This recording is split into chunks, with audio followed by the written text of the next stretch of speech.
Hey guys, it's Latavia. Welcome to my channel. So happy you're here. So I wanted to do a quick video on sunscreen and why it is so important. It's summertime and I get a little bit of anxiety just because I see so many people putting on the wrong sunscreen, and that really freaks me out. So these pictures are all a resemblance of what can happen if you do not wear the correct sunscreen. Now, all of these photos, they were wearing sunscreen, okay? But they were not wearing the right one. So there is a difference. So many people think that if you buy any sunscreen at the store, you are going to be safe. But that is incorrect, okay? So stay tuned to my video and let's talk about how to prevent all of this from happening.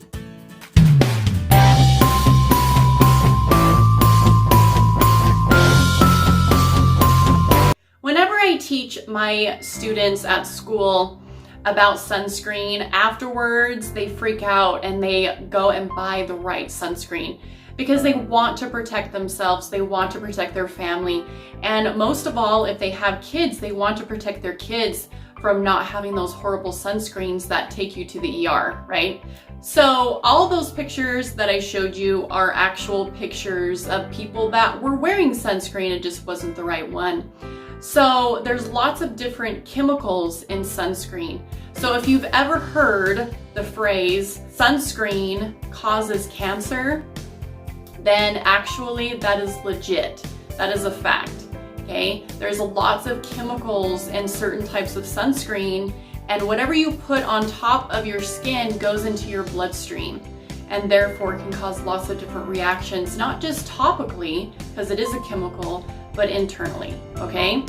So all of the nasty chemical sunscreens that you want to stay away from are these up here, and I'm going to put these up here for you.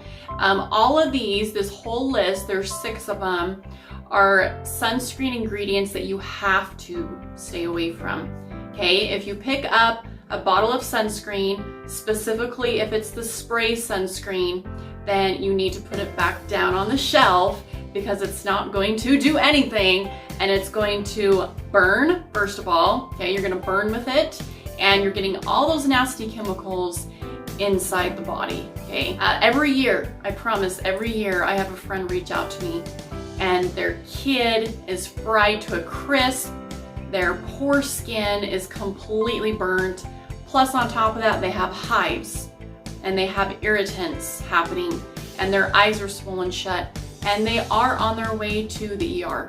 It's so sad. Now I'm going to put up a wonderful picture of what you need to have in your sunscreen. So you pick up a bottle at the store, if it has zinc oxide and titanium dioxide as the main active ingredients in that sunscreen, then you need to purchase it. A lot of times these are going to be more expensive, and that is okay, I promise. It's going to be cheaper than a doctor bill, right? So zinc oxide is probably my favorite go-to sunscreen. I absolutely love Goddess Garden and I absolutely love Badger. Now I'm falling in love with this one right here because it's a non-coated zinc oxide. A lot of people don't like zinc because it's bright white, you look like Casper the Ghost walking around. Who wants that, right? But this is a non-coated zinc, so it means that it really blends into the skin a lot better than just normal zinc. So I have been using this for my kids this summer. So far, no irritants, no nothing, and they have not got sunburn, and it's absolutely wonderful. So I actually bought this one off Amazon. You can go to your natural grocery store or maybe Trader Joe's and see if they do have this sunscreen. But it's absolutely my favorite, and I've tried lots of different mineral sunscreens and I love Badger, but Goddess Garden is also a wonderful brand. When it comes to skin cancer, that is just rampant, right? There's lots of different skin cancer happening. The lighter you are, the lighter your skin tone, the more susceptible you are to get skin cancer. But you should be getting screenings for cancer every year, sometimes twice a year if you live in an area where it's always sunny. I do not. I live in Idaho, so there's 4 different seasons. But every year I get screenings for my moles. Okay, everybody has moles, and sometimes they change in color, sometimes they get bigger, sometimes the asymmetry of those are a little bit different from year to year. And that is a problem because that means that that mole in particular is going to be maybe cancerous someday. So I'm going to put the precautions of what to look for in moles.